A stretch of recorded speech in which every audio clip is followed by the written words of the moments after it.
뭐가 겁나서 내 말이 안 들어가는 거예요? 한 부서 물건 한 개라도 이런 식으로 나오면 안 돼. 충격적인 통계가 공개됐습니다. 글로벌 500대 기업 중 한국 시장에 진출에 실패한 기업 정확히 127곳, 아마존 철수, 월마트 철수, 우버 철수, 포브스가 물었습니다. 5천만 명밖에 안 되는 작은 나라가 어떻게 세계 최강 기업들을 전부 쫓아낸 겁니까? 하지만 더 소름 끼치는 사실이 있습니다. 삼성은 이 시장에서 깎이고 깎여 세계 1위가 됐습니다. 현대는 이 소비자들에게 맞고 또 맞아서 미국 시장 점유율 1위에 올랐습니다. 구글은 네이버와 카카오에 밀려 발디딜 틈이 없습니다. MIT 교수가 결론을 내렸습니다. 한국 시장에서 살아남으면 지구 어디서든 이깁니다. 이건 시장이 아니라 최종 시험장입니다. 세계가 두려워하는 대한민국 소비자의 진짜 실체, 지금 바로 시작합니다. 제 이름은 콜린 헤이즈입니다. 뉴욕 맨해튼에서 나고 자라 현재 하버드 비즈니스 스쿨에서 MBA 과정을 밟고 있는 뼛속까지 미국인입니다. 솔직히 고백하겠습니다. 첫날 이 강의실 문을 열고 들어갈 때만 해도 저는 지독한 오만함에 빠져 있었습니다. 수강 신청서에 적힌 과목명은 글로벌 소비자 행동과 시장 전략. 우리 하버드생들은 세상의 모든 자본과 시장이 우리 발밑에 있다고 믿었으니까요. 따분한 교과서나 읽다 끝날 줄 알았습니다.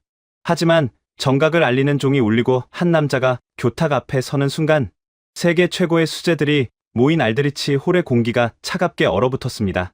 마이클 포터 교수의 수제자이자 글로벌 500대 기업 임원들을 벌벌 떨게 만드는 저승사자 에드워드 블레이크 교수님이었습니다. 그는 출석을 부르지도 흔한 아침 인사조차 건네지 않았습니다. 대뜸 스크린 조명을 끄고 사진 한 장을 띄웠을 뿐입니다. 상표가 교묘하게 가려진 아주 비좁고 평범해 보이는 어느 편의점 매대 사진이었습니다. 세계 경제를 쥐고 흔든다는 수제 여러분. 화면에 보이는 이 피 튀기는 자본주의의 콜로세움이 도대체 어느 나라라고 생각하십니까? 정적을 깨고 맨 앞줄에 앉은 영국 출신의 귀족 가문 자제 올리버가 여유롭게 손을 들었습니다. 100% 일본입니다. 저 숨막힐 정도로 칼같이 맞춰진 진열 상태를 보십시오. 특유의 강박적인 장인, 정신이 들어간 일본 프리미엄 마켓이 확실합니다. 교수님이 조소 섞인 미소를 지으며 단호하게 고개를 저었습니다. 완벽한 오답입니다, 올리버. 일본 소비자들은 기업이 주는 대로 순응하는 온순한 양떼에 불과합니다. 이 사진 속 장소는 대한민국입니다. 그런데 여러분, 진짜 공포스러운 사실은 국적이 아닙니다. 저 비좁은 매대 하나에서 팔고 있는 삼각형 모양의 주먹밥 종류가 대체 몇 개나 될 것 같습니까? 아무도 입을 열지 못했습니다. 무려 30 종류가 넘습니다. 이 코딱지만 한 동네 편의점 한 곳에서 말입니다. 매달 완전히 새로운 맛이 폭포수처럼 쏟아져 나옵니다. 그리고 단 일주일, 고작 7일 만에 소비자들의 간택을 받지 못한 신제품은 그날로 영원히 쓰레기통에 처박힙니다. 강의실 곳곳에서 믿을 수 없다는 듯 웅성거리는 소리가 터졌습니다. 텍사스 유통재벌 가문의 딸인 클로이가 어이없다는 듯 펜을 던지며 물었습니다. 교수님, 도대체 왜 그런 미친 짓을 합니까? 우리 미국 편의점에서는 제일 잘 나가는 샌드위치 5개만 깔아놔도 천문학적인 돈을 긁어모읍니다. 무작정 30개씩 라인업을 늘리면 재고 폐기율 때문에 기업 마진이 다 박살날 텐데요. 그건 바보 같은 장사입니다. 교수님이 교탁을 강하게 내리쳤습니다. 쾅 하는 소리에 모두가 숨을 죽였습니다. 아주 예리한 지적입니다, 클로이. 그리고 바로 그 오만함이 오늘 한 학기 수업의 핵심입니다. 한국 소비자들은 인류 역사상 가장 까다롭고 지루한 것을 생리적으로 혐오하며 기업에게 단 한 줌의 자비도 베풀지 않습니다. 그리고 그 지독한 까다로움이 결국 한국 기업들을 전 세계 생태계를 파괴하는 돌연변이 괴물로 진화시켰습니다. 순수 미국인인 저로서는 도무지 이해할 수 없는 기괴한 논리였습니다. 소비자가 기업의 멱살을 쥐고 흔든단 말인가. 저는 홀린 듯이 펜을 집어 들었습니다. 교수님이 칠판으로 걸어가 분필로 커다랗게 글씨를 적어 내려갔습니다. 지옥의 테스트베드. 이게 바로 자만심에 찌든 글로벌 1위 기업들이 한국 시장을 부르는 은밀하고도 공포스러운 멸칭입니다. 얼마나 잔인한 곳인지 증명해드리죠. 배달 서비스를 봅시다. 콜린, 당신이 살던 뉴욕 맨해튼에서 피자 한 판 시키면 도착할 때까지 얼마나 걸립니까? 제가 어깨를 으쓱하며 대답했습니다. 빨라도 45분입니다. 비라도 쏟아지면 1시간 훌쩍 넘기죠. 하지만 우리는 그걸 당연하게 여기고 배달원에게 팁까지 넉넉히 얹어줍니다. 한국에서는 그따위 상식이 통하지 않습니다. 한국의 기본 배달 시간은 30분 컷입니다. 그런데 만약 약속한 시간에서 단 1분이라도 늦어진다. 소비자들은 즉각 분노하며 별점 테러를 가합니다. 내 피자가 왜 1도씨 식어서 왔냐고 기업의 멱살을 잡고 맹렬하게 항의합니다. 하버드 수재들의 입에서 헛웃음이 새어나왔습니다. 웃기십니까? 이게 그곳 매일매일의 살벌한 현실입니다.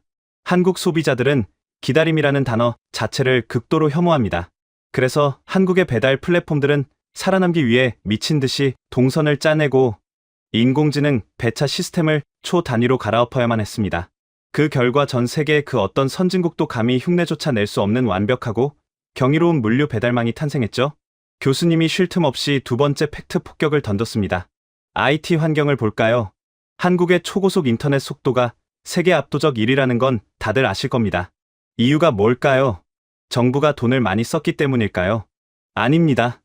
진짜 무서운 본질은 한국 소비자들이 미치도록 느린 것을 생리적으로 견디지 못했기 때문입니다. 스마트폰 웹페이지 로딩에 단 3초, 그 3초를 넘기면 수만 명의 고객이 분노하며 뒤로 가기 버튼을 눌러버립니다. 통신사들과 테크 기업들은 당장 내일 목이 날아가지 않기 위해 사활을 걸고 피 튀기는 속도 전쟁을 벌인 겁니다. 교수님의 목소리에 짙은 경외감이 묻어났습니다. 이게 바로 한국 시장입니다. 소비자들이 징그러울 정도로 까다롭기 때문에 기업들이 살기 위해 매일 스스로를 파괴하고 혁신해야만 합니다. 안 그러면 그날로 즉사하니까요. 저는 이 거대한 아시아 국가의 이면에 완전히 압도되기 시작했습니다. 교수님이 리모컨을 누르자 스크린 화면이 바뀌었습니다. 자, 이제 하버드의 새님 여러분이 진짜로 등골 서늘해질 이야기를 해보겠습니다.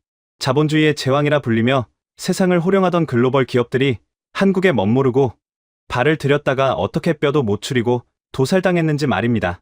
스크린에 4개의 거대한 로고가 떴습니다. 월마트, 까르푸, 우버, 아마존. 하나같이 제가 우상처럼 여겼던 세계 자본의 상징들이었습니다. 클로이, 이 기업들의 공통점이 뭡니까? 클로이가 마른 침을 삼키며 대답했습니다. 돈과 권력으로 전 세계를 씹어먹는 압도적 1위 기업들 아닙니까? 정확합니다. 그리고 또 다른 치명적인 공통점이 있죠. 이들 모두가 감히 한국 소비자를 가르치려 들었다가 비참하게 쫓겨났거나 지금 이 순간에도 피눈물을 흘리며 천문학적인 적자를 보고 있다는 겁니다.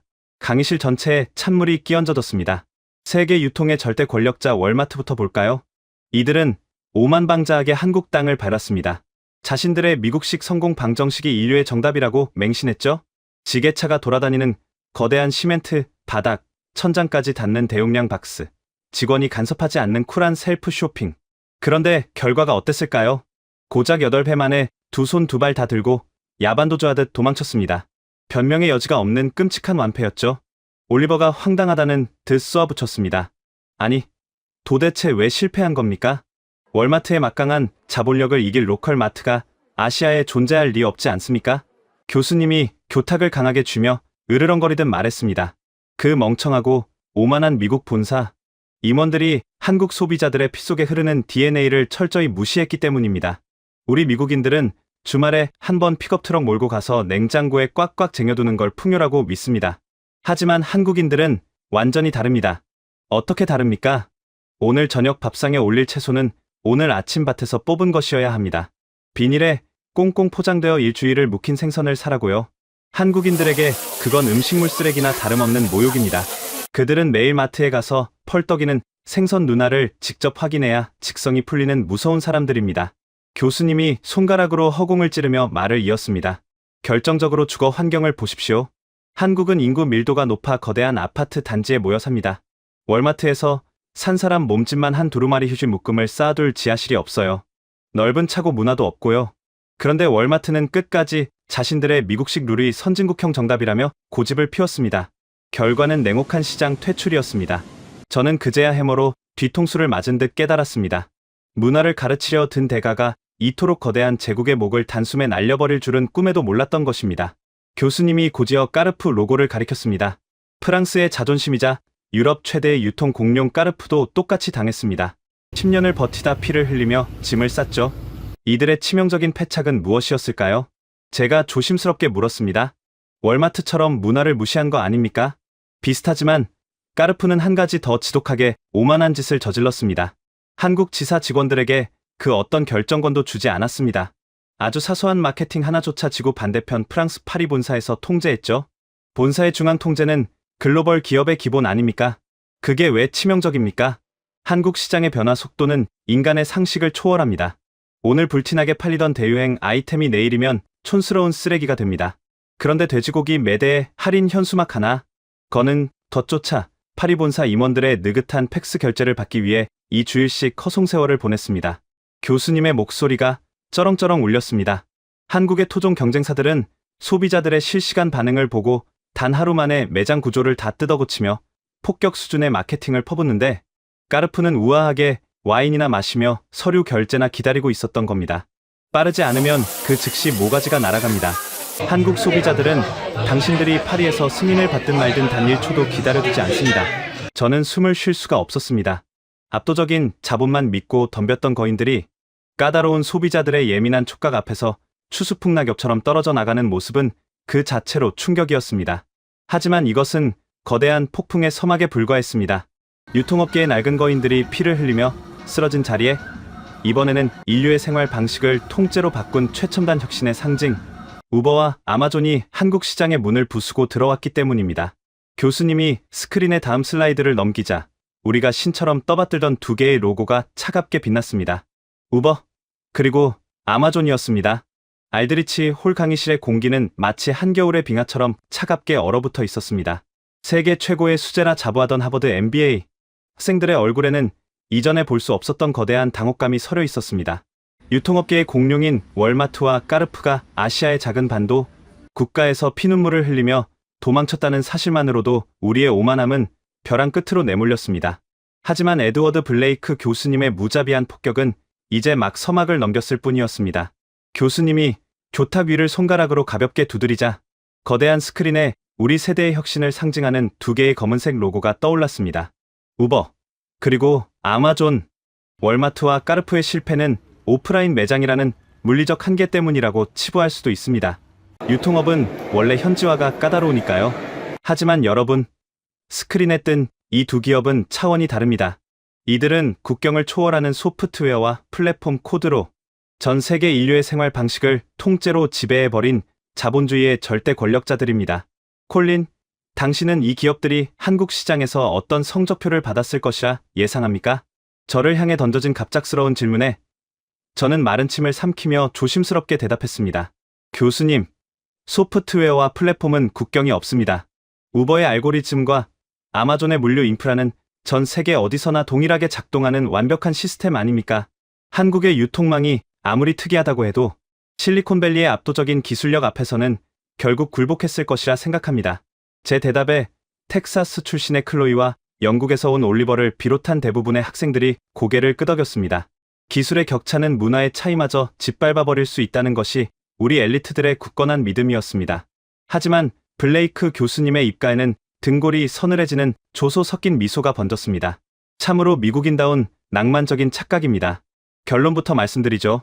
차량 공유 서비스의 창시자이자 글로벌 생태계의 포식자인 우버는 한국 시장에 오만하게 진출했다가 사실상 완벽하게 참패하고 쫓겨났습니다. 이 지역에서 몇 안 되는 치욕스러운 실패의 땅, 그 중 하나가 바로 대한민국입니다. 강의실 곳곳에서 믿을 수 없다는 탄식이 터져 나왔습니다. 어떻게 우버가 실패할 수 있단 말인가? 이유가 무엇입니까? 한국 정부의 규제 때문이었습니까? 클로이가 다급하게 물었습니다. 규제도 일부분 작용했지만 그것은 핑계에 불과합니다. 우버가 참혹하게 패배한 진짜 이유는 한국 소비자들이 요구하는 디테일하고 극단적인 서비스 기준을 우버의 투박한 글로벌 애플리케이션이 도저히 감당해 내지 못했기 때문입니다. 교수님은 스크린에 노란색 바탕의 택시 호출 앱 화면을 띄웠습니다. 우버가 헛발질을 하고 있을 때 한국에는 카카오 택시라는 토종 괴물 플랫폼이 등장했습니다.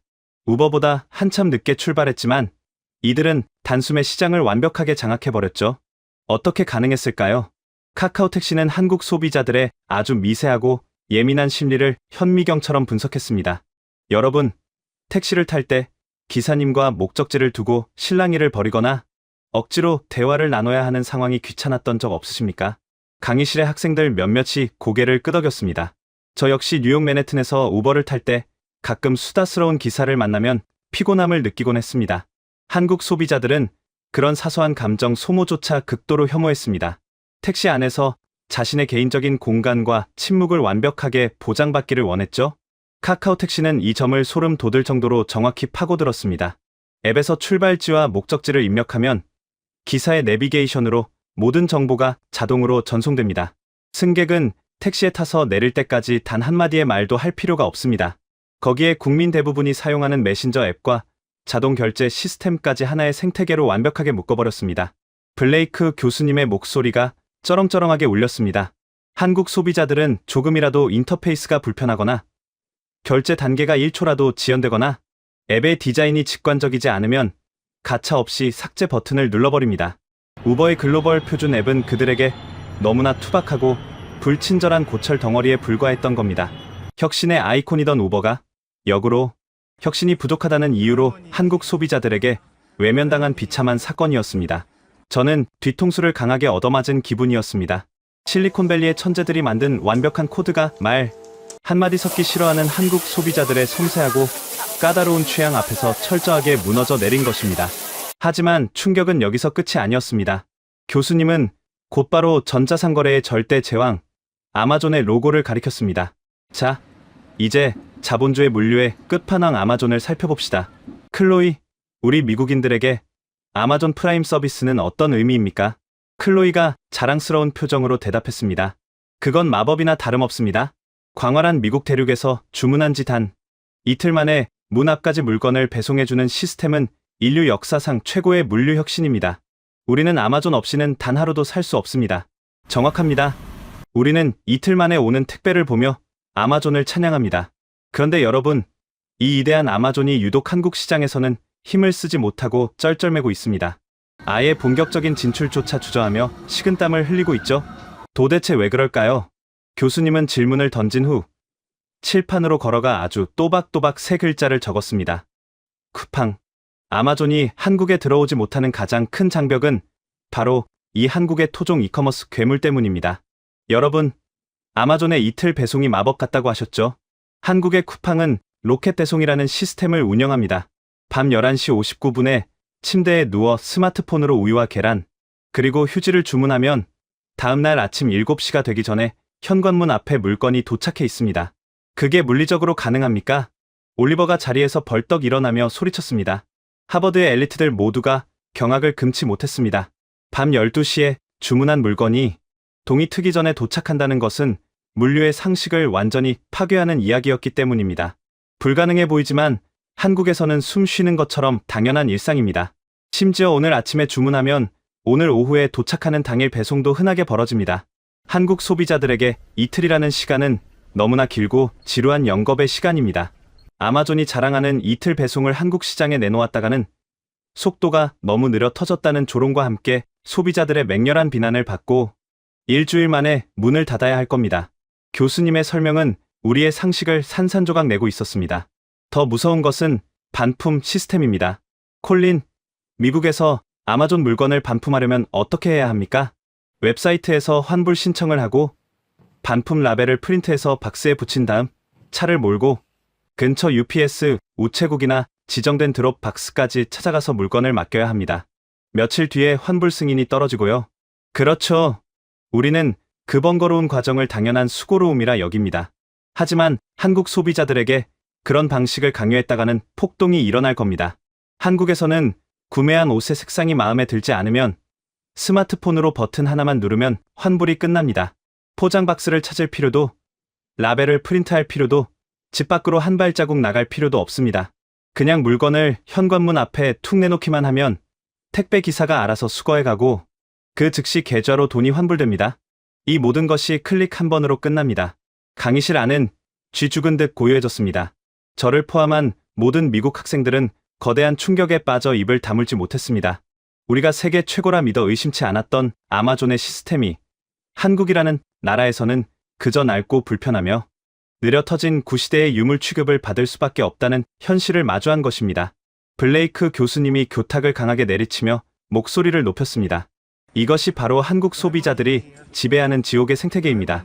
자본주의의 제왕들이 자신들의 글로벌 스탠다드를 들이밀며 오만하게 굴다가 한국 소비자들의 극단적인 속도와 무자비한 편의성 요구 앞에 무릎을 꿇고 처참하게 박살이 났습니다.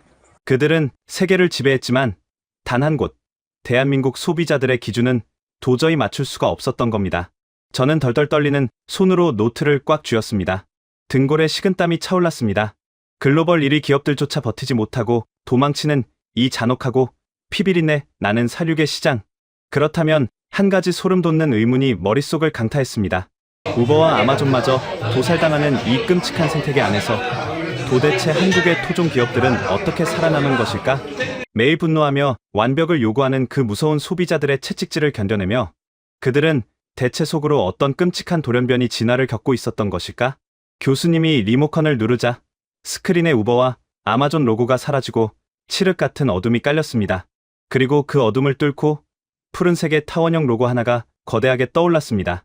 알드리치 홀 강의실은 마치 거대한 허리케인이 휩쓸고 지나간 폐허처럼 참담한 고요함에 휩싸여 있었습니다. 세계 자본주의의 심장부인 뉴욕 월스트리트와 런던, 금융가에서 날아온 최상위권 엘리트들의 자존심은 산산조각이 났습니다. 우리가 그토록 신봉하던 서구권의 거대한 자본과 압도적인 시스템이 아시아의 작은 반도, 국가 소비자들 앞에서 그야말로 휴지 조각처럼 찢겨나갔다는 사실을 도무지 받아들이기 힘들었기 때문입니다. 에드워드 블레이크 교수님은 학생들의 넋 나간 표정을 교탁 위에서 묵묵히 내려다보고 있었습니다. 그의 입가에는 알 수 없는 미소가 번져 있었습니다. 스크린을 가득 채우고 있던 우버와 아마존의 로고가 사라진 자리에 이제 푸른색의 타원형 로고가 거대하게 빛나고 있었습니다. 바로 글로벌 전자 산업의 절대 강자, 삼성의 로고였습니다. 여러분, 한 가지 상식적인 질문을 던져보겠습니다. 자본주의의 최고 포식자인 글로벌 1위 기업들조차 버티지 못하고 도살당하는 이 끔찍한 생태계 안에서 도대체 한국의 토종 기업들은 어떻게 살아남은 것일까요? 세계에서 가장 까다롭고 가장 변덕스러우며 1분의 기다림조차 용납하지 않는 무자비한 5천만의 채찍질을 견뎌내며 이들은 속으로 대체 어떤 끔찍한 돌연변이 진화를 겪은 것일까요? 교수님의 묵직한 목소리가 강의실의 정적을 갈랐습니다. 한국의 토종 기업들이 선택한 생존 방식은 아주 단순하고도 잔혹했습니다. 소비자라는 거대한 괴물에게 잡아먹히지 않기 위해 기업 스스로가 그들을 뛰어넘는 완벽한 미치광이 괴물이 되는 길을 택한 것입니다. 영국 출신의 올리버가 여전히 의구심이 가득한 목소리로 물었습니다. 교수님, 한국 소비자들이 아무리 까다롭다 한들 그저 물건을 사는 개인들에 불과하지 않습니까? 거대한 조직과 자본을 가진 삼성이 굳이 개별 소비자들의 변덕에 전부 끌려다닐 필요가 있습니까? 글로벌 스탠다드에 맞춰 적당한 품질, 타협선과 보상 매뉴얼을 구축하는 것이 기업의 올바른 이윤 추구 방식 아닙니까? 올리버, 당신은 아직도 한국 시장의 진짜 공포를 이해하지 못하고 있군요. 교수님이 칠판으로 다가가 거친 필치로 단어 하나를 적었습니다. 집단 지성과 조리돌림. 한국의 소비자들은 거대한 정보망으로 하나로 묶여있는 유기체와 같습니다. 한국에는 전 세계 어디에도 없는 독특하고 파괴적인 인터넷 커뮤니티 문화가 존재합니다.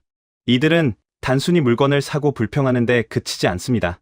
새로운 스마트폰이나 전자기기가 발매되는 첫날, 이 무서운 소비자들은 제품을 사자마자 집으로 달려가 현미경을 들이대고 기기를 산산조각으로 분해해버립니다. 학생들의 눈이 휘둥그레졌습니다.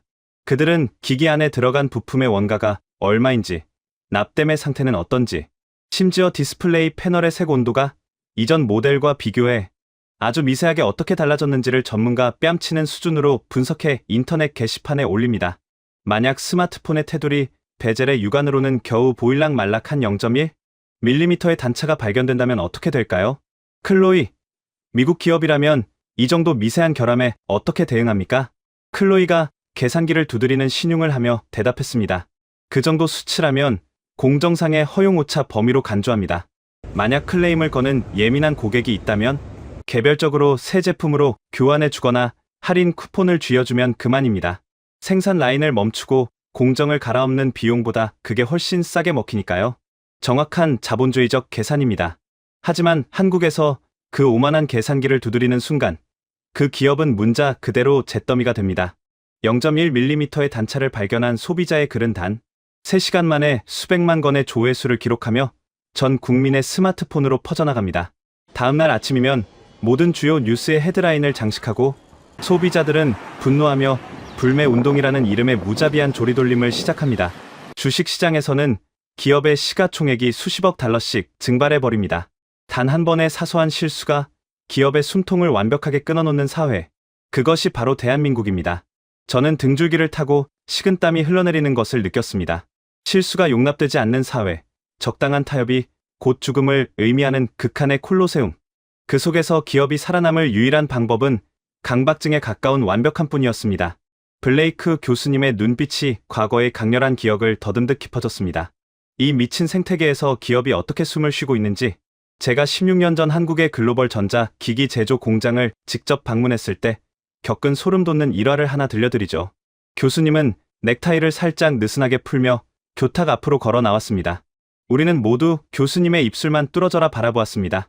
당시 저는 한국 기업들의 생산 관리 시스템을 연구하기 위해 삼성의 핵심 스마트폰 제조 공장에 일주일간 머물고 있었습니다. 어느 날 밤, 시차 적응에 실패해 새벽 3시쯤 잠에서 깼을 때였습니다. 답답한 마음에 숙소를 나와 공장 부지를 산책하고 있었는데 거대한 품질 관리 부서의 건물 전체가 대낮처럼 환하게 불을 밝히고 있는 것을 보았습니다. 수십 명의 엔지니어들이 새하얀 방진복을 입고 이리저리 뛰어다니며 고함을 치고 있었죠. 교수님은 그날의 팽팽한 긴장감이 아직도 생생한 듯 목소리를 낮췄습니다. 저는 공장에 큰 화재가 났거나 치명적인 생산 라인 붕괴 사고가 터진 줄 알았습니다. 놀란 가슴을 부여잡고 품질관리 책임자에게 달려가 물었습니다. 도대체 무슨 끔찍한 재난이 발생했길래 새벽 3시에 팀 전체가 피를 말리며 비상사태를 선포한 거냐고 말입니다. 그때 땀범벅이 된 책임자가 충혈된 눈으로 저를 돌아보며 한 대답을, 저는 평생 잊을 수 없습니다. 강의실 안은 숨소리조차 들리지 않을 만큼 팽팽한 긴장감으로 가득 찼습니다. 책임자가 현미경 화면을 가리키며 말했습니다. 오늘 오후에 출하될 예정인 수십만 대의 스마트폰 물량 중에서 단 하나의 기기에서 아주 미세한 전압 불균형이 발견되었다고 말입니다. 확률로 따지면 0.001%, 통계학적으로는 0에 수렴하는 그야말로 존재하지 않는 것이나 다름없는 먼지 같은 결함이었습니다. 올리버가 황당하다는 듯 고개를 가로저었습니다. 고작 그 0.001% 때문에 수백 명의 엘리트 엔지니어들이 새벽까지 잠을 안 자고 공장을 뒤집어 엎고 있었단 말입니까? 그건 효율성의 극단적인 낭비 아닙니까? 그냥 불량품 하나 폐기하고 라인을 돌리면 될 일인데요. 저 역시 올리버 당신과 똑같은 질문을 그 책임자에게 던졌습니다. 미합 중국의 하버드에서 경제학을 연구하는 제 상식으로는 그들의 행동은 명백한 집단 관계였으니까요. 왜 이렇게까지 스스로를 괴롭히느냐고 물었습니다. 그랬더니 그 책임자가 제 눈을 똑바로 쳐다보며 이렇게 말했습니다. 교수님은 잠시 말을 멈추고 우리 학생들의 얼굴을 한 명 한 명 매섭게 응시했습니다. 교수님, 수학적인 통계로는 0.001%가 맞습니다. 1만 명 중 단 한 명만이 불량품을 받게 되겠죠? 하지만 생각해 보십시오. 자신이 모은 소중한 월급으로 우리 제품을 구매한 그 한 명의 고객에게 불량률은 0.001%가 아니라 100%입니다. 그 고객의 세상에서는 우리 기업이 만든 제품이 완벽한 쓰레기라는 뜻입니다. 우리는 숫자를 다루는 사람들이 아닙니다. 우리는 단 한 명의 고객도 실망시키지 않기 위해 그 한 명의 100%를 지켜내기 위해 오늘 밤 이 지옥 같은 시간을 견디고 있는 것입니다. 순간 제 뒤통수를 거대한 망치로 후려치는 듯한 전율이 일었습니다. 숫자가 아니라 사람을 본다. 1만 명 중 한 명이 겪을 불편함을 기업 전체의 치명적인 실패로 받아들이는 그 무시무시한 결기. 그날 밤 삼성의 엔지니어들은 새벽 5시가 넘어서야 수만 개의 부품을 모조리 해체하고 역추적한 끝에 아주 미세한 회로의 오차 원인을 찾아냈습니다. 그리고 기어코 완벽한 제품을 아침 출하 차량에 실어보냈습니다. 저는 그때 뼈저리게 깨달았습니다. 한국의 스마트폰과 전자 제품들이 왜 글로벌 시장에 나가는 족족 애플과 소니를 짓밟고 세계 1위의 왕좌를 차지하는지 말입니다. 블레이크 교수님의 목소리가 웅장하게 강의실을 울렸습니다. 이들은 이미 지옥에 불감아 속에서 인간의 한계를 뛰어넘는 완벽주의로 뼈와 살을 도려내며 담금질을 마친 상태였습니다. 한국의 무자비한 소비자들을 만족시킨 제품은 세계 어느 나라에 가져다 놓아도 경쟁 상대가 존재하지 않는 압도적인 마스터피스가 되는 것입니다. 이것이 바로 극한의 생태계가 낳은 돌연변이 한국 기업들의 진짜 전투력입니다. 저는 노트에 적힌 지옥의 테스트베드라는 글자를 가만히 내려다보았습니다. 소비자의 까다로움이 거대한 진화 압력이 되어 기업의 유전자를 완벽하게 개조해버린 놀라운 사연. 미국인인 저로서는 상상조차 할 수 없는 지독한 열정과 광기가 그 나라의 경제를 밀어 올리고 있었습니다. 하지만 블레이크 교수님의 이야기는 여기서 끝이 아니었습니다. 교수님이 다시 교탁의 스크린을 조작하며 묵직한 목소리로 다음 서사의 문을 열었습니다. 전자산업에서 시작된 이 지독한 완벽주의 강박증은 전염병처럼 한국의 모든 산업을 집어삼키기 시작했습니다. 그렇다면 자본도 기술도 없이 맨 땅에서 무에서 유를 창조해야만 했던 중공업과 자동차 산업은 과연 이 살벌한 소비자들을 상대로 어떻게 살아남았을까요? 교수님이 스크린을 전환하자 차가운 쇳덩어리들이 뿜어내는 거친 열기와 흑백의 매연이 가득한 조립 라인의 사진이 떠올랐습니다.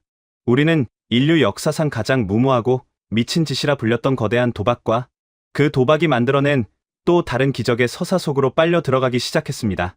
알드리치 홀 강의실의 거대한 스크린에 이번에는 차가운 쇳덩어리들이 뿜어내는 거친 열기와 흑백의 매연이 가득한 조립 라인의 사진이 떠올랐습니다. 에드워드 블레이크 교수님은 잠시 물을 한 모금 마신 뒤 우리를 향해 더욱 깊고 무거운 질문을 던졌습니다.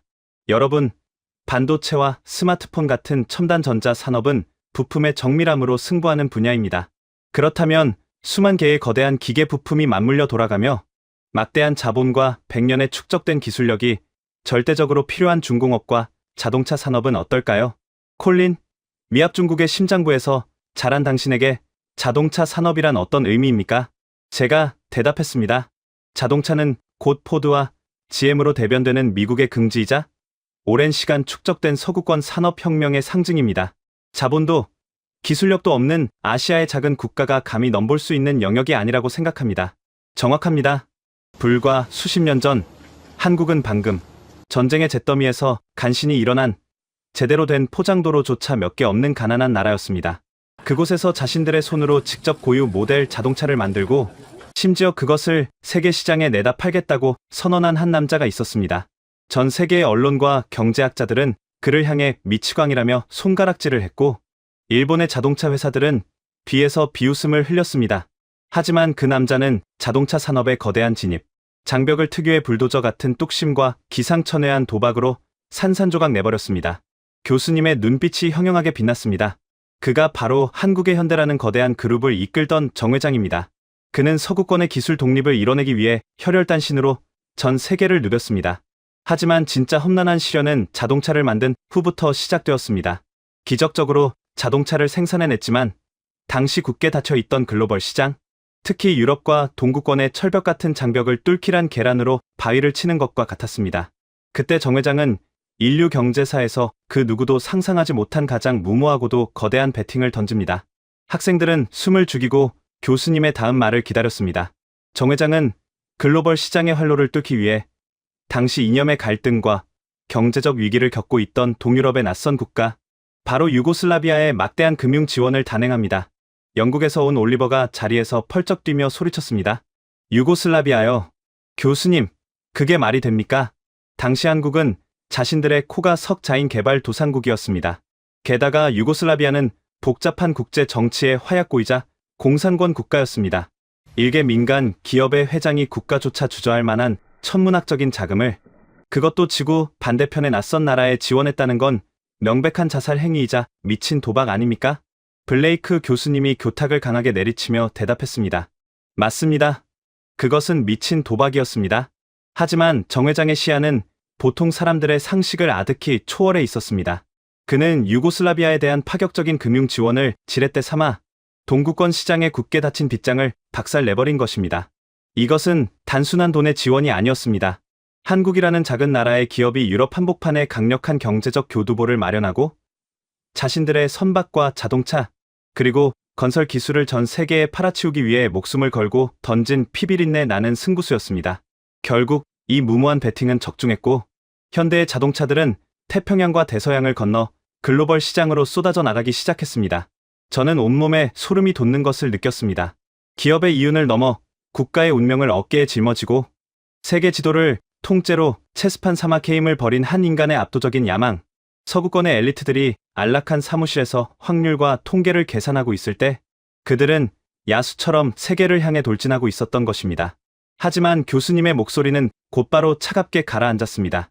그러나 밖을 향한 정 회장의 위대한 야망은 곧바로 미국 시장이라는 냉혹한 현실의 벽에 부딪힙니다. 클로이, 현대자동차가 처음 미국 시장에 발을 들였을 당시의 이미지가 어땠는지 기억하십니까? 텍사스 출신의 클로이가 씁쓸한 표정으로 대답했습니다. 솔직히 말하자면 움직이는 양철통 취급을 받았습니다. 가난한 대학생들이나 타는, 고장나면 버리는 일회용 차라는 조롱이 가득했죠. JD 파워 같은 권위 있는 자동차 품질 조사 기관의 평가에서도 늘 압도적인 꼴찌를 다퉜습니다. 아무리 싸게 팔아도 품질이 엉망이면 글로벌 시장에서 살아남을 수 없다는 것을 보여준 대표적인 사례였습니다. 정확한 지적입니다. 글로벌 진출의 문을 열었지만 품질의 장벽에 막혀 벼랑 끝에 몰린 현대자동차. 그렇다면 이들은 어떻게 이 치욕스러운 꼴찌의 늪에서 빠져나와 오늘날 미국의 도로에서 토요타와 혼다를 짓누르며 글로벌 품질 평가 최상위권에 오르는 기적을 만들어냈을까요? 그들을 각성시킨 진짜 채찍은 과연 무엇이었을까요? 교수님은 칠판에 적혀있던 지옥의 테스트베드라는 글자를 분필로 강하게 밑줄을 그으며 가리켰습니다. 정답은 또다시 한국의 소비자들입니다. 한국 소비자들은 애국심이라는 명목으로 자국 기업의 형편없는 품질을 절대 눈감아주지 않았습니다. 오히려 해외의 소비자들보다 수십 배는 더 가혹하고 잔인하게 자신들의 기업을 물어뜯고 채찍질했습니다. 여러분, 한국에서 새 차를 구매한 소비자가 어떤 행동을 하는지 아십니까? 우리는 도무지 상상조차 할 수 없다는 표정으로 고개를 저었습니다. 미국 소비자들은 엔진이 멈추거나 브레이크가 파열되는 등 생명에 직결되는 거대한 고장이 나야만 서비스 센터를 찾습니다. 하지만 한국 소비자는 다릅니다. 새 차를 인도받은 첫날, 그들은 차량의 문을 수십 번 열고 닫아봅니다. 그리고 문이 닫힐 때 나는 소리가 무겁고 둔탁한 퍽 소리가 아니라 아주 미세하게 텅하는 가벼운 쇳소리가 나면 그 즉시 차를 몰고 서비스 센터로 돌진합니다. 문 닫는 소리 하나 때문이라고요? 그건 자동차의 구동 성능과는 전혀 상관없는 감성의 영역 아닙니까? 올리버가 황당함을 금치 못하며 반문했습니다. 그뿐만이 아닙니다. 그들은 운전대를 잡고 직진을 할 때 스티어링 휠이 수평에서 0.5mm라도 틀어져 있거나 시트에 아주 작은 주름이라도 하나 발견되면 핏대를 세우며 분노합니다.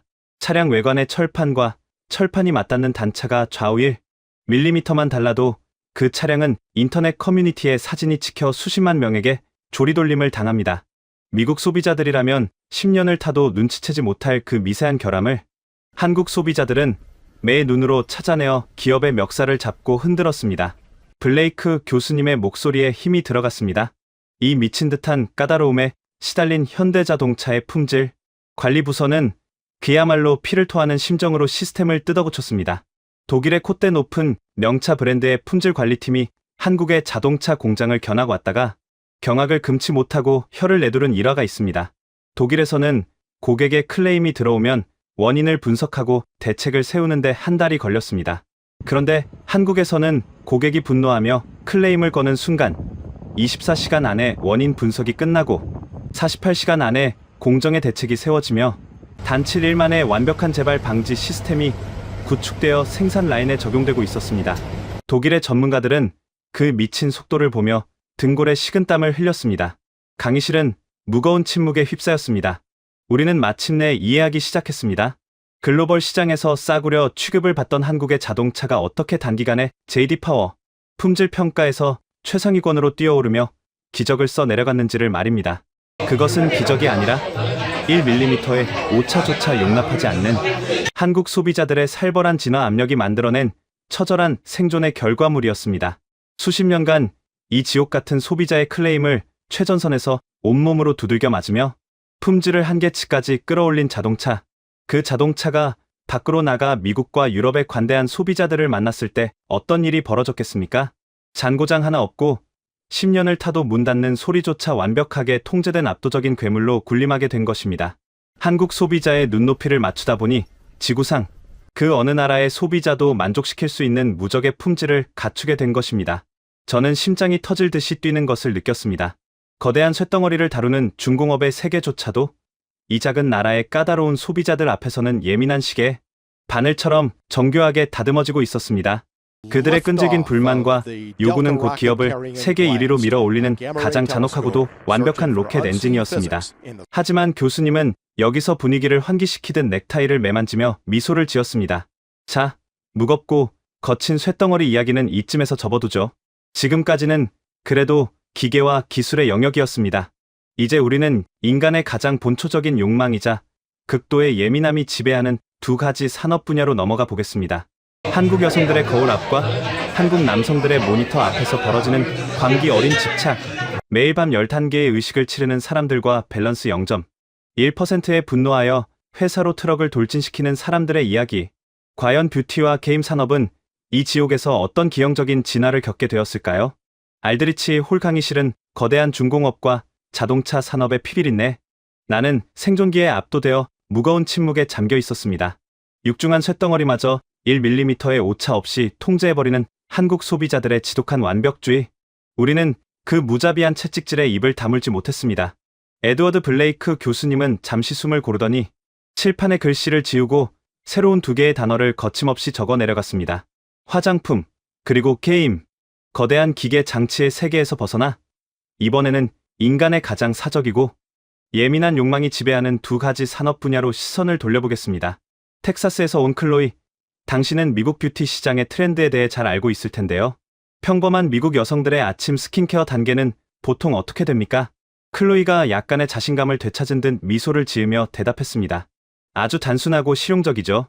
클렌징 폼으로 세안을 하고 보습을 위한 수분 크림을 바른 뒤 외출하기 전 자외선 차단제를 바르는 정도입니다. 많아야 3단계에서 4단계면 충분합니다. 최근에는 그마저도 귀찮아서 올인원 제품을 쓰는 여성들이 폭발적으로 늘어나고 있습니다. 화장품 산업은 결국 브랜드의 이미지와 화려한 마케팅 싸움 아닙니까? 블레이크 교수님의 입가에 다시 한번 서늘한 조소가 번졌습니다. 클로이, 방금 당신이 말한 그 3단계의 실용주의를 한국의 여성 소비자들에게 들이밀었다가는 아마 그날로 화장품 회사의 문을 닫아야 할 겁니다.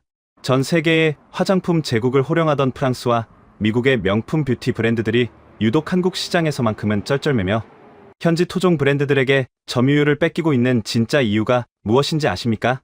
그것은 바로 한국 여성들이 인류 역사상 가장 피곤하고 가장 집요하며 가장 까다로운 스킨케어 루틴을 매일 밤 강박적으로 실천하고 있기 때문입니다. 여러분, 한국 여성들의 스킨케어 루틴이 무려 10단계가 넘는다는 사실을 믿으시겠습니까? 강의실 곳곳에서 믿을 수 없다는 듯 기가 막힌 탄성이 터져 나왔습니다. 저 역시 귀를 의심했습니다. 얼굴에 바르는 화장품이 어떻게 10단계가 넘어갈 수 있단 말인가? 교수님이 손가락을 하나씩 꼽으며 그 광기 어린 단계를 읊기 시작했습니다. 오일 클렌저로 1차 세안을 하고 워터 클렌저로 2차 세안을 합니다. 그리고 각질 제거제로 피부결을 정돈한 뒤 토너로 수분기를 열어줍니다. 여기서 끝이 아닙니다. 에센스, 세럼, 앰플이라는 고농축 영양 물질을 피부 상태에 따라 겹겹이 쌓아 올립니다. 눈가에는 전용 아이크림을 바르고 마스크팩으로 20분간 집중 보습을 한 뒤 마지막으로 수분이 날아가지 않도록 꾸덕한 수분 크림이나 영양 크림으로 얼굴 전체를 덮습니다. 이것이 한국 여성들이 매일 밤 치르는 뷰티 의식입니다. 클로이의 입이 떡 벌어졌습니다.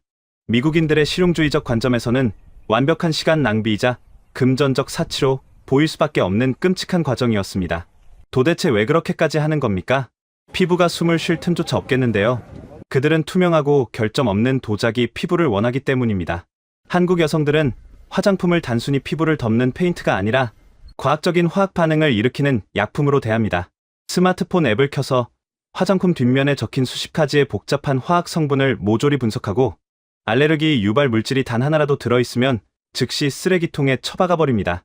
화장품을 바르고 다음날 아침 피부에 아주 작은 뾰루지라도 하나 올라오면 그들은 즉각적으로 뷰티 커뮤니티에 접속해 해당 브랜드의 성분을 낱낱이 파헤치며 가차 없는 별점 테러를 가합니다. 교수님의 목소리가 쩌렁쩌렁하게 울렸습니다. 이 지독하게 예민한 소비자들을 만족시키기 위해 한국의 화장품 회사들은 말 그대로 피를 토하는 심정으로 연구실에 틀어박혀야 했습니다. 프랑스 명품 브랜드들이 이름값으로 장사를 할 때 한국의 K-뷰티 기업들은 살아남기 위해 달팽이 점액, 병풀 추출물, 화산송이 등 전 세계의 기상천외한 성분들을 찾아내어 배합해야만 했습니다. 그렇게 10단계의 깐깐한 허들을 넘고 살아남은 제품들이 밖으로 나가면 어떻게 될까요? 품질과 성분, 가격 면에서 압도적인 파괴력을 지닌 K-뷰티가 되어 콧대 높은 뉴욕과 파리의 화장품 시장을 융단 폭격하고 있는 것입니다. 우리는 한국 여성들의 그 소름 돋는 집착이 어떻게 K-뷰티라는 거대한 글로벌 산업을 탄생시켰는지 뼈저리게 이해할 수 있었습니다. 하지만 교수님의 폭격은 여기서 멈추지 않았습니다. 자, 뷰티 시장이 여성들의 까다로움이 만든 생태계라면 이번에는 남녀노소를 불문하고 극한의 아드레날린과 광기가 폭발하는 시장으로 가보겠습니다. 바로 게임 산업입니다. 영국에서 온 올리버, 당신은 비디오 게임을 어떻게 생각하십니까? 비디오 게임은 그저 퇴근 후 스트레스를 풀기 위한 가벼운 여가 생활 아닙니까? 마음에 들지 않으면 그냥 게임기를 끄고 다른 게임 타이틀을 사면 그만이죠. 올리버의 덤덤한 대답에 블레이크 교수님이 고개를 저으며 차갑게 웃었습니다. 당신의 그 가벼운 태도로 한국의 게임 서버에 접속했다가는 10분도 버티지 못하고 조리돌림을 당할 겁니다. 한국 게이머들은 전 세계에서 가장 승부욕이 강하고 가장 분석적이며 가장 전투적인 소비자들입니다. 그들은 게임을 여가가 아니라 자신의 인생과 명예를 건 치열한 전쟁터로 대합니다. 게임 캐릭터가 움직이는 모션의 프레임이 1초에 단 한 번이라도 끊기거나 새롭게 출시된 아이템의 밸런스가 0.1%라도 어긋나면 그들은 마우스를 집어 던지며 분노합니다. 단지 0.1%의 수치 차이 때문에 화를 낸다고요? 그건 너무 강박적인 건 아닙니까? 화를 내는 정도에서 끝나지 않습니다. 서구권의 게이머들은 게임이 마음에 들지 않으면 그냥 환불을 하거나 불평하는 댓글을 남기고 떠납니다. 하지만 한국의 게이머들은 다릅니다. 그들은 온라인상에서 군대처럼 결집합니다. 십시일반으로 돈을 모아 수만 달러의 크라우드 펀딩을 진행한 뒤 거대한 LED 전광판을 장착한 시위용 트럭을 대여합니다. 그리고 그 트럭을 게임 개발사의 본사 사옥 정문 앞에 주차해두고 경영진을 조롱하고 혁신을 요구하는 문구를 24시간 내내 번쩍거리게 만듭니다. 이른바 트럭 시위라는 전 세계 어디에도 없는 끔찍한 집단행동을 벌이는 것입니다. 강의실 전체가 믿을 수 없다는 듯 웅성거렸습니다. 소비자가 기업의 본사로 시위 트럭을 보낸다는 것은 자본주의의 상식을 완전히 뒤엎는 충격적인 사건이었기 때문입니다. 노동조합의 파업이나 정치적인 시위에서나 볼 법한 살벌한 투쟁을 일개 게임 유저들이 자발적으로 조직해낸다는 사실이 우리를 경악하게 만들었습니다. 여러분 상상이 가십니까? 자신이 만든 게임의 밸런스가 조금 어긋났다는 이유로 수십 대의 트럭이 회사 앞을 가로막고 경영진의 사퇴를 요구하는 광경 말입니다. 한국의 게임 개발자들은 소비자들이 언제 트럭을 보낼지 모른다는 극도의 공포감 속에서 매일 밤을 새워가며 버그를 잡고 밸런스를 조정합니다. 그 살벌한 트럭 시위를 피하기 위해 뼈를 깎는 고통으로 코드를 수정하고 타격감을 극한으로 끌어올리죠. 그렇게 한국 유저들의 서슬퍼런 검열을 통과한 게임들이 글로벌 시장에 출시되면 어떤 일이 벌어질까요? 교수님이 스크린에 전 세계 게임 차트를 휩쓸고 있는 한국 게임들의 로고를 띄웠습니다. 글로벌 유저들은 완벽하게 다듬어진 그래픽과 단 한 치의 오차도 없는 게임성에 열광하며 지갑을 엽니다.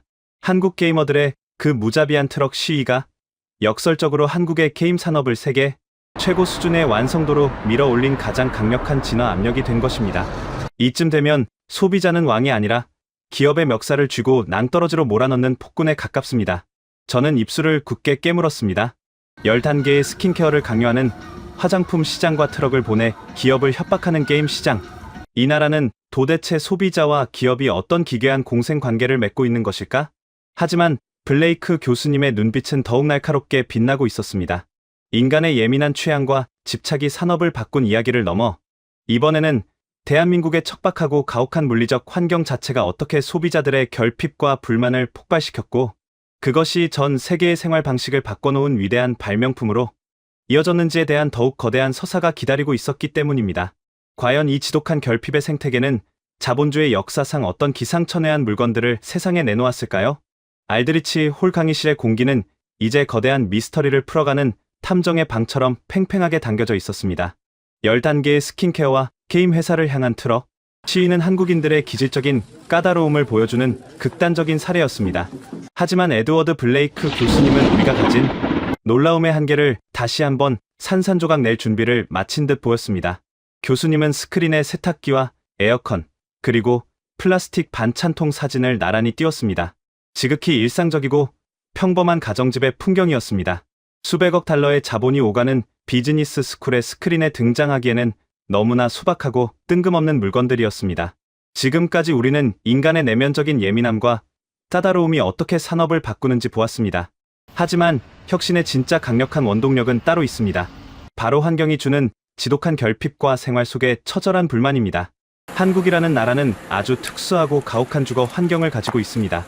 그리고 이 환경적 제약이 소비자들의 극한의 불만을 끄집어냈고 기업들은 살아남기 위해 전 세계 어디에도 없던 기상천외한 발명품들을 만들어내야만 했습니다.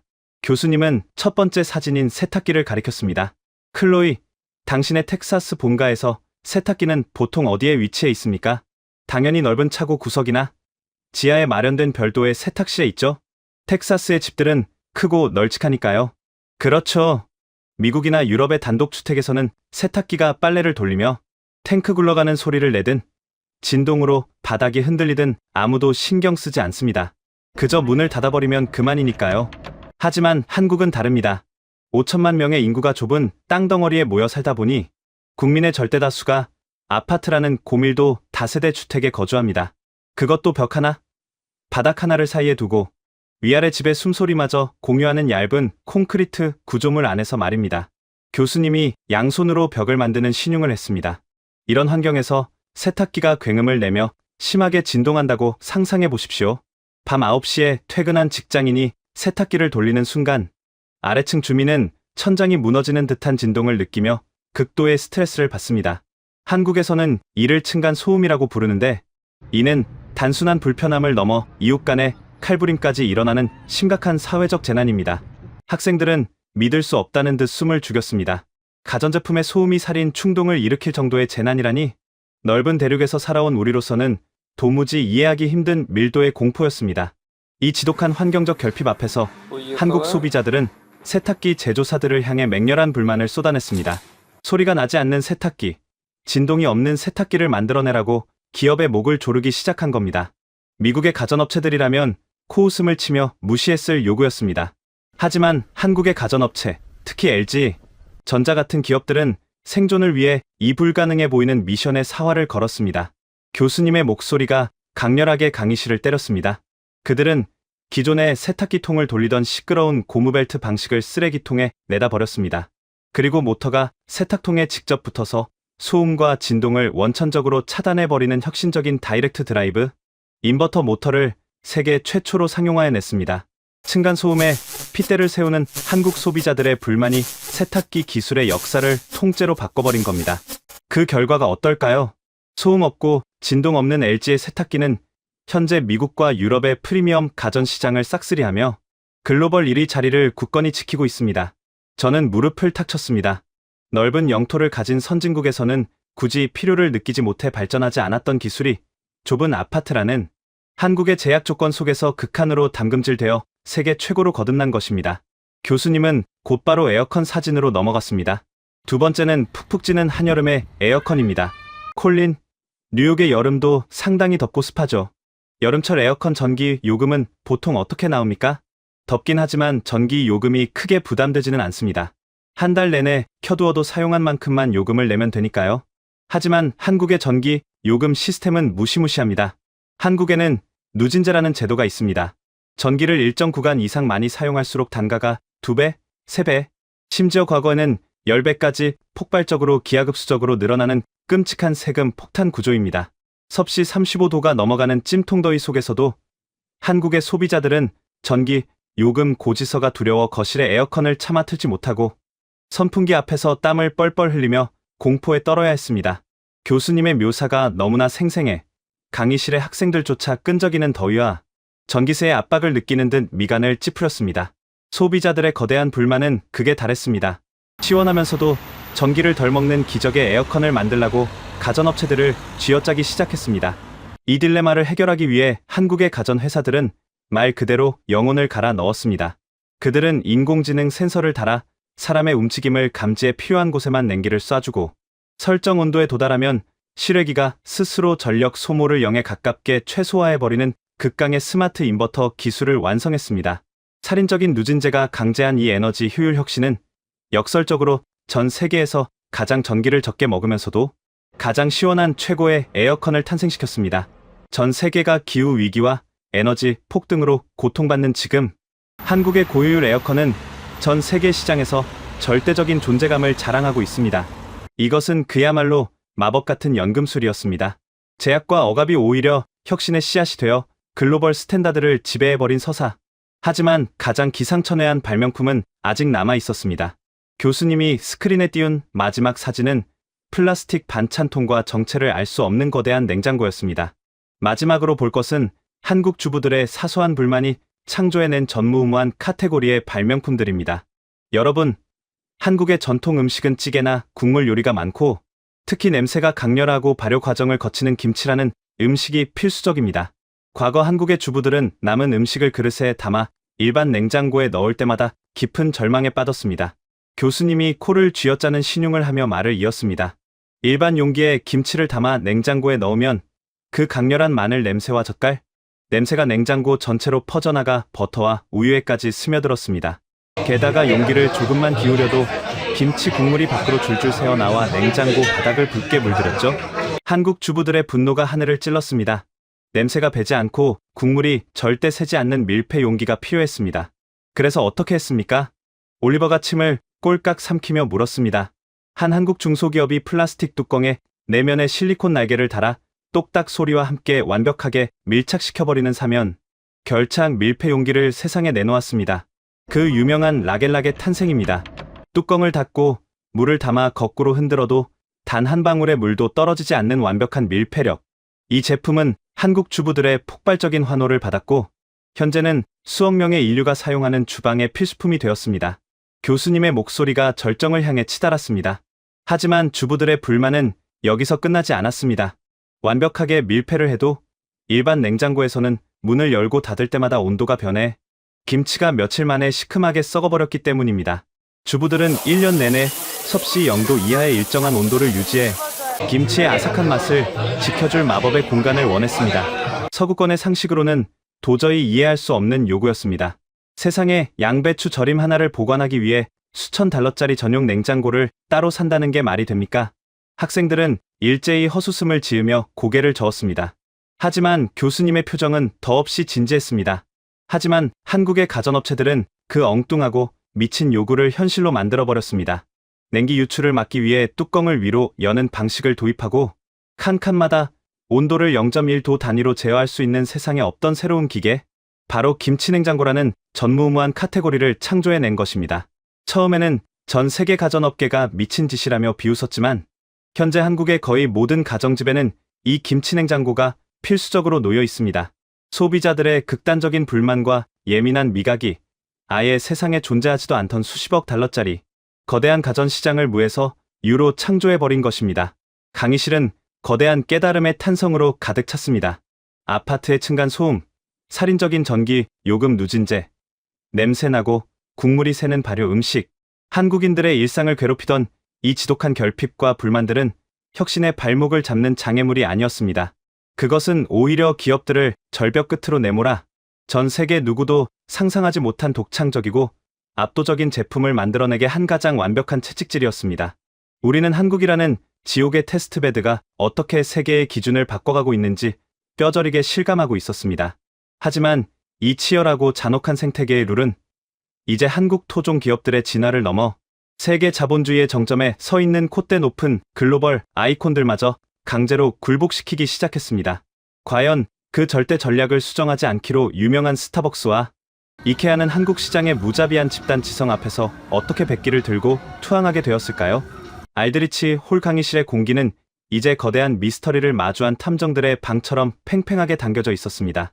좁은 아파트의 층간소음이 세계 최고의 무진동 세탁기를 탄생시켰고 살인적인 누진제가 지구상에서 가장 효율적인 에어컨을 만들어냈습니다. 그리고 마늘과 젓갈 냄새가 진동하는 한국 고유의 발효 음식이 세상에 존재하지 않던 사면 결착 밀폐 용기와 김치냉장고라는 수십억 달러짜리 거대한 시장을 무에서 유로 창조해냈습니다. 결핍과 불만이 혁신의 가장 완벽한 땔감이 된 셈입니다. 하지만 에드워드 블레이크 교수님은 아직 이 지독한 생태계의 가장 하이라이트가 남아있다는 듯 넥타이를 고쳐 매며 교탁의 스크린을 다시 한번 전환했습니다. 거대한 화면에 우리에게 너무나도 친숙한 초록색 사이렌 로고와 스웨덴 국기를 연상시키는 파란색과 노란색의 가구 브랜드 로고, 그리고 붉은색 알파벳 N 자가 차례대로 떠올랐습니다. 스타벅스, 이케아, 그리고 넷플릭스였습니다. 자, 지금까지는 한국의 토종 기업들이 까다로운 소비자들 밑에서 어떻게 피를 토하며 진화했는지를 살펴보았습니다. 하지만 지금부터 보실 이 세 개의 로고는 차원이 다릅니다. 이들은 자본주의의 정점에 서서 전 세계 인류에게 자신들의 문화와 룰을 일방적으로 강요하며 글로벌 스탠다드를 지배해온 콧대 높은 서구권의 거인들입니다. 콜린, 당신에게 스타벅스란 어떤 의미입니까? 제가 대답했습니다. 스타벅스는 커피를 파는 곳이 아니라 일관된 문화를 파는 제국입니다. 시애틀에서 마시든, 뉴욕에서 마시든, 런던에서 마시든, 우리는 똑같은 인테리어 속에서 똑같은 맛의 아메리카노를 마십니다. 글로벌 표준 메뉴를 절대 바꾸지 않는 뚝심. 그것이 스타벅스가 전 세계를 지배한 비결 아닙니까? 교수님이 고개를 끄덕였습니다. 맞습니다. 스타벅스는 자신들의 완벽한 글로벌 스탠다드에 대단한 자부심을 가지고 있었습니다. 한국의 수도 한가운데 이화여대 앞에 첫 매장을 열었을 때도 마찬가지였습니다. 그들은 미국식 정통 커피 문화를 한국인들에게 가르치려 들었습니다. 하지만 몇 년 지나지 않아 스타벅스 본사의 임원들은 엄청난 충격과 딜레마에 빠지게 됩니다. 무슨 일이 있었던 겁니까? 클로이가 호기심 어린 눈으로 물었습니다. 한국 소비자들이 스타벅스의 획일화된 메뉴에 치명적인 지루함을 느끼기 시작한 겁니다. 매일 똑같은 에스프레소와 프라푸치노, 변화를 갈구하는 한국인들에게 그것은 참을 수 없는 권태였습니다. 그들은 새로운 맛, 새로운 시각적 자극을 원했습니다. 매출 증가세가 둔화되자 한국 지사는 벼랑 끝에 몰렸습니다. 그리고 미국 시애틀 본사를 향해 맹렬하게 요구하기 시작했습니다. 한국 시장만을 위한 특별한 시즌 한정 메뉴를 개발하게 해달라고 말입니다. 올리버가 헛웃음을 쳤습니다. 본사에서 미쳤다고 허락합니까? 글로벌 프랜차이즈의 생명은 통일성입니다. 일개 아시아 지사에서 마음대로 메뉴를 주무르게 놔두면 브랜드 정체성이 훼손될 텐데요. 당신의 말대로 시애틀 본사는 처음에 강력하게 반대했습니다. 하지만 깐깐한 한국 소비자들의 이탈을 막을 다른 방도가 없었습니다. 결국 본사는 두 손을 들었고 한국 스타벅스는 세계 최초로 벚꽃이 피는 봄에는 분홍색 체리블라썸 음료를, 가을에는 밤과 고구마를 활용한 음료를 시즌 한정으로 쏟아내기 시작했습니다. 결과는 어땠을까요? 그야말로 초대박이 났습니다. 한 달만 팔고 사라지는 그 희소성에 한국 소비자들은 열광하며 지갑을 열었습니다. 강의실에 앉은 우리들은 글로벌 스탠다드가 무너지는 첫 번째 균열을 목격하고 있었습니다. 더 기가 막힌 것은 굿즈 마케팅이었습니다. 한국 스타벅스는 음료를 넘어 다이어리와 텀블러 같은 기획 상품을 한정판으로 내놓았습니다. 그러자 매장 문이 열리기도 전에 수백 명의 사람들이 새벽부터 줄을 서는 이른바 오픈런이라는 기괴한 현상이 벌어졌습니다. 커피 회사에서 다이어리를 받기 위해 사람들이 밤을 새운다는 소식을 들은 시애틀 본사는 경악을 금치 못했습니다. 결국 스타벅스 본사는 자신들의 오랜 철학을 버리고 한국에서 성공한 시즌 한정 메뉴와 MD 굿즈 마케팅을 전 세계 글로벌 스탠다드로 역수출하게 됩니다. 여러분이 지금 미국 매장에서 가을마다 마시는 펌킨 스파이스 라떼와 화려한 텀블러들은 사실 한국 소비자들의 지루함이 뜯어고친 글로벌 전략의 결과물입니다. 자랑스러운 미국의 커피 제국이 아시아의 소비자들에게 굴복의 룰을 바꿨다는 사실에 우리는 입을 다물지 못했습니다. 하지만 교수님은 쉴 틈 없이 두 번째 로고인 이케아를 가리켰습니다. 이번에는 스웨덴의 가구 공룡 이케아를 볼까요? 이케아의 브랜드 정체성은 무엇입니까? 클로이가 대답했습니다. DIY 아닙니까? 납작하게 포장된 상자를 차에 싣고 와서 거실 바닥에 앉아 나사를 조이며 직접 조립하는 문화, 그 불편함을 감수하는 대신 싼 값에 좋은 디자인을 얻는 것이 이케아의 절대적인 철학이죠. 그렇습니다. 이케아는 전 세계 어디에 진출하든 그 DIY 철학을 종교처럼 고집했습니다. 한국 시장에 진출할 때도 당연히 한국 소비자들이 나사를 쥐고 땀을 흘릴 것이라 확신했습니다. 하지만 그들은 한국인들의 또 다른 무서운 특성을 간과했습니다. 바로 시간의 가치를 돈보다 귀하게 여기며 번거로운 노동을 극도로 혐오한다는 사실입니다. 교수님이 칠판에 분필로 크게 X자를 그었습니다. 한국 소비자들은 분노했습니다. 내가 내 돈을 주고 샀는데 왜 내 귀한 주말을 바쳐서 땀 흘려 가구를 조립해야 하느냐고 따져 물었습니다. 돈을 얼마든지 더 지불할 테니 당장 내일 집으로 배달해서 전문가가 완벽하게 조립해놓고 가라고 요구했습니다. 이케아 본사는 혼란에 빠졌습니다. 자신들의 반세기 역사를 관통하는 기업의 영혼을 부정하라는 요구였으니까요. 그들은 버티고 또 버텼습니다. 결국 어떻게 되었습니까? 매출이 곤두박질치고 소비자들의 불매에 가까운 외면이 이어지자 천하의 이케아도 결국 뺏기 투항을 선언했습니다. 그들은 전 세계 이케아 매장 중 최초로 한국에서만 유일하게 대대적인 가구, 배송 및 조립 대행 서비스를 정식으로 도입했습니다. 철옹성 같던 북유럽의 DIY 철학이 귀찮은 것을 참지 못하는 한국인들의 집단, 지성 앞에서 산산조각이 나버린 것입니다. 저는 소름이 돋아 팔을 문질렀습니다. 이케아마저 무릎을 꿇리다니. 이쯤 되면 소비자가 아니라 기업을 길들이는 맹수 조련사들에 가까웠습니다. 마지막으로 넷플릭스를 볼까요? 할리우드의 막강한 자본력과 콘텐츠로 전 세계 텔레비전을 점령한 넷플릭스가 한국에 처음 상륙했을 때 그들은 미국식 드라마와 영화만으로도 충분히 시장을 장악할 것이라 자만했습니다. 하지만 한국 시청자들은 할리우드의 화려한 CG 액션에 속아 넘어가지 않았습니다. 그들은 아주 정교하게 짜인 서사, 배우들의 미친 듯한 연기력, 그리고 뼛속까지 파고드는 깊은 감정선이 담긴 자신들만의 토종 콘텐츠를 요구했습니다. 교수님의 목소리가 웅장하게 울려 퍼졌습니다. 한국인들은 할리우드 영화의 투박한 심리 묘사를 비웃으며 넷플릭스 구독을 끊어버렸습니다. 위기에 처한 넷플릭스는 전략을 전면 수정합니다. 한국 시청자들의 눈높이를 맞추기 위해 천문학적인 달러를 한국의 토종 제작사들에게 쏟아붓기 시작한 겁니다. 그렇게 한국 소비자의 혹독한 검열을 통과하기 위해 만들어진 작품이 바로 전 세계 80여개국에서 1위를 휩쓸며 인류 텔레비전 역사를 새로 쓴 오징어 게임입니다. 한국의 깐깐한 시청자들을 만족시킨 콘텐츠는 곧 전 세계 80억 인구를 홀려버리는 마약과도 같다는 사실이 완벽하게 증명된 순간이었습니다. 알드리치 홀 강의실에 앉아있던 세계의 수재들은 이제 완전히 압도당한 채 할 말을 잃었습니다. 미국, 스웨덴, 할리우드를 지배하던 글로벌 아이콘들이 모두 한국이라는 용광로에 빠져 자신들의 낡은 껍데기를 녹여내고 새로운 룰을 장착해야만 살아남을 수 있었습니다. 하지만 교수님의 표정은 아직 끝나지 않았다는 듯 비장해 보였습니다. 여러분, 지금까지 우리는 현상을 보았습니다.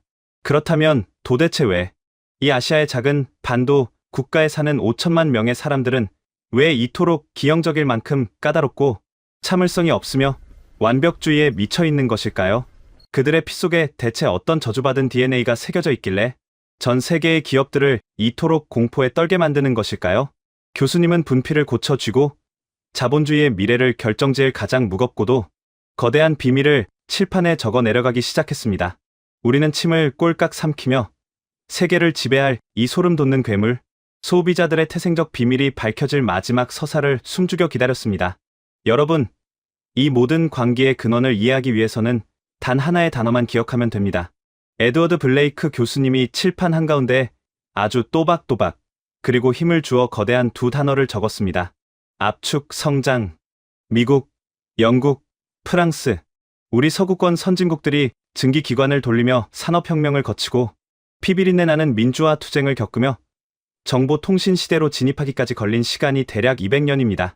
우리는 200년이라는 시간 동안 천천히 아주 여유롭게 변화에 적응하며 살아왔습니다. 그래서 우리는 오늘과 내일이 비슷해도 크게 분노하지 않습니다.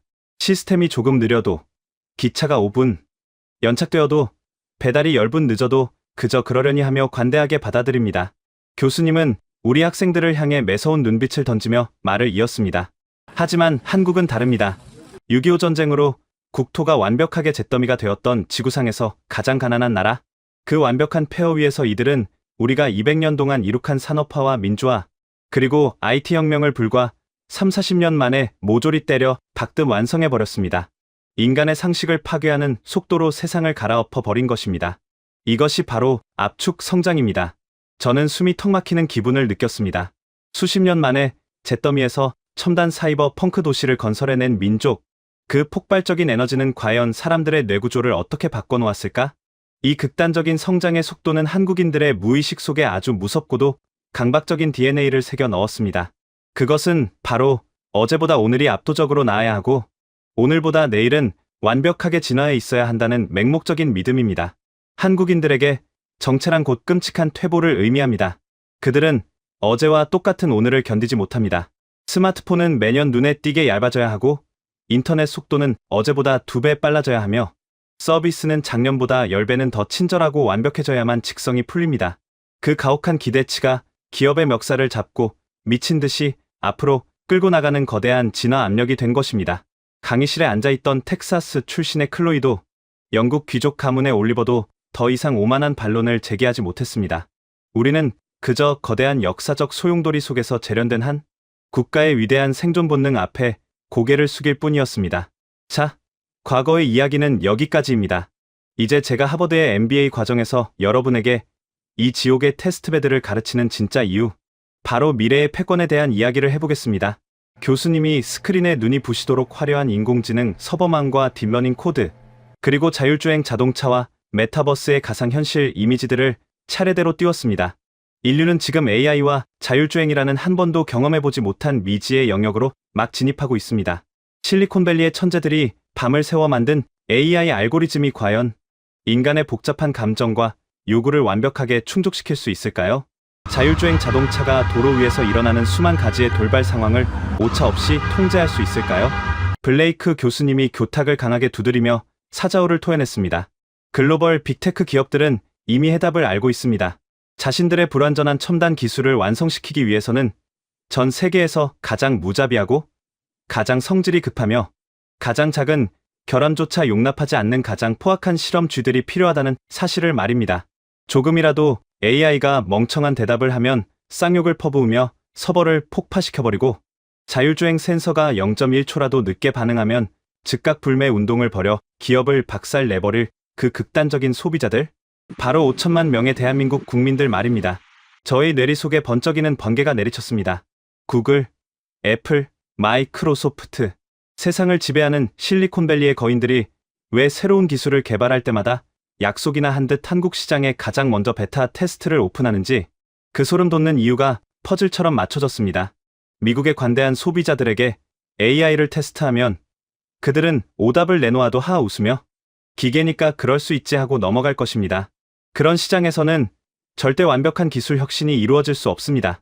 하지만 한국 시장에 AI를 던져놓으면 5천만 명의 소비자들이 24시간 내내 인공지능을 한계치까지 조리돌림하고 오류를 찾아내어 모욕하며 기어코 오류가 단 하나도 없는 완벽한 알고리즘으로 강제 진화시켜버릴 것입니다. 교수님의 눈빛은 확신으로 가득 차 있었습니다. 명심하십시오. 앞으로 다가올 기술의 표준은 실리콘밸리의 개발자들이 일방적으로 정하는 것이 아닙니다. 한국의 까다로운 소비자들이 불편함을 느끼지 않고 고개를 끄덕이는 그 순간 비로소 그 기술은 전 세계 80억 인구가 사용해도 절대 고장나지 않는 완벽한 인류의 글로벌 스탠다드가 될 가능성이 가장 높습니다. 한국 소비자 5천만 명이 전 세계 80억 명의 미래를 멱살 쥐고 하드캐리하고 있는 셈입니다. 알드리치 홀 강의실에 정각을 알리는 종소리가 길고 무겁게 울려 퍼졌습니다. 2시간에 걸친 에드워드 블레이크 교수님의 폭격과도 같았던 강의가 끝을 맺고 있었습니다. 여러분이 졸업 후 월스트리트의 투자은행을 가든 실리콘밸리의 빅테크 기업 최고 경영자가 되든 이것 하나만은 절대 잊지 마십시오. 글로벌 스탠다드라는 헛된 오만함으로 감히 그들을 가르치려 들지 마십시오. 살아남고 싶다면, 세상을 지배하고 싶다면 그 지옥의 테스트베드에 고개를 숙이고 처절하게 배우십시오. 그 나라의 이름은 대한민국입니다. 교수님이 묵묵히 강의실 문을 열고 나간 뒤에도 세계 최고의 엘리트라 자부하던 수십 명의 학생들 중 단 한 명도 자리에서 일어나지 못했습니다. 저는 천천히 노트를 덮으며 눈을 감았습니다. 제 머릿속에는 지금까지 배운 서양의 모든 경제학 이론이 산산조각 나고 있었습니다. 그리고 그 부서진 잔해 위로 태평양 건너 아시아의 좁은 반도, 국가에서 뿜어져 나오는 거대하고 폭발적인 에너지가 그려졌습니다. 티끌만 결함에 분노하고 1분의 기다림에 핏대를 세우며 어제보다 완벽한 내일을 미친 듯이 갈구하는 사람들. 세상은 그들을 까다롭고 피곤한 소비자들이라 부를지 모릅니다. 하지만 저는 오늘 하버드 강의실에서 똑똑히 목격했습니다. 그들의 그 지독한 불만과 광기가 오만했던 글로벌 거인들의 무릎을 꿇리고 인류의 기술을 극한으로 벼려내며 마침내 낡은 세상을 파괴하고 새로운 세계의 룰을 창조해내고 있다는 사실을 말입니다. 세계에서 가장 무서운 소비자들이 세계에서 가장 위대한 미래를 멱살 쥐고 끌고 가고 있었습니다. 그 경이로운 지옥의 훈련소, 대한민국의 진정한 질주는 이제 막 시작되었을 뿐입니다. 오늘의 사연 어떻게 들으셨나요? 월마트 8년, 까르푸 10년. 전 세계 유통 공룡들이 한국에서 백기를 들었습니다. 스타벅스는 글로벌 메뉴 철학을 포기했고 이케아는 50년 DIY 원칙을 꺾었습니다. 그리고 오징어 게임은 83개국 1위를 기록했습니다. 블레이크 교수는 강의실을 나서며 이렇게 말했습니다. 살아남고 싶다면 그 나라의 고개를 숙이고 배우십시오. 기업은 한없이 커져야 한다 이렇게 생각을 하고 한없이 커지는 기업이 국가의 이익을 위해서 국가의 번영을 위해서 재투자를 하고 아무도 주목하지 않았을 때 새벽 3시 공장을 밝히며 0.001%의 분량을 잡아내던 사람들이 있었습니다. 묵묵히, 그리고 조용히, 그리고 마침내 그 지독한 완벽주의가 세계의 기준이 되었습니다. 이 영상이 가슴 뜨거웠다면 댓글에 지옥의 훈련소 6글자만 남겨주십시오.